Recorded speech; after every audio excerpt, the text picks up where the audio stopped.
we saw close-in bookings into Easter damage as a result of that, and as a result, average fares were down about 4% the quarter compared to where they were in the equivalent quarter pre-COVID. But we did reallocate that capacity fairly quickly, and we're now looking at very strong passenger numbers for the balance of the year. We're targeting 165 million customers on a full-year basis, which would be an 11% increase on what we did Ryanair had just over $1 billion in fuel for the first quarter of this year. Now, we're unique in that we're 80% hedged on our fuel bill for the current financial year, just over $66 a barrel, which, to put that in context, is well below the $100 a barrel at which it's trading today. So we have a relatively strong competitive advantage into the winter. But that said, the 20% that's unhedged will continue to see increases from the spikes in fuel.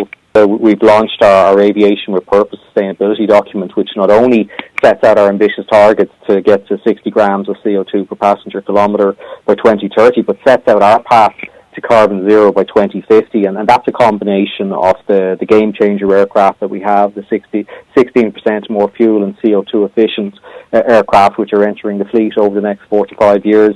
We're also investing heavily in sustainable aviation fuel research with Trinity College in Dublin. That will play a big part as well in reducing CO2. But as things stand, Ryanair's CO2 per passenger kilometre is about 50% lower than legacy carriers. So we're already saving our customers and anyone who switched to Ryanair significant CO2 by coming with us.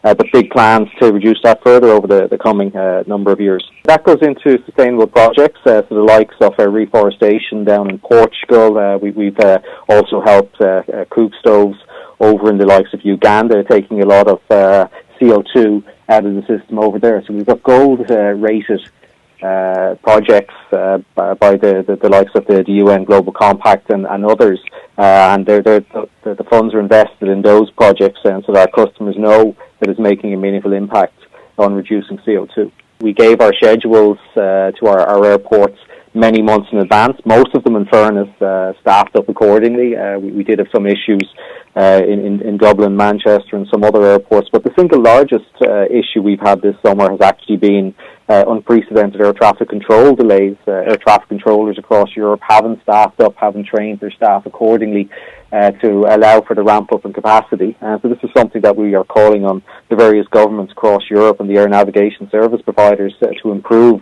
ahead of summer 2023. There's huge pent-up demand.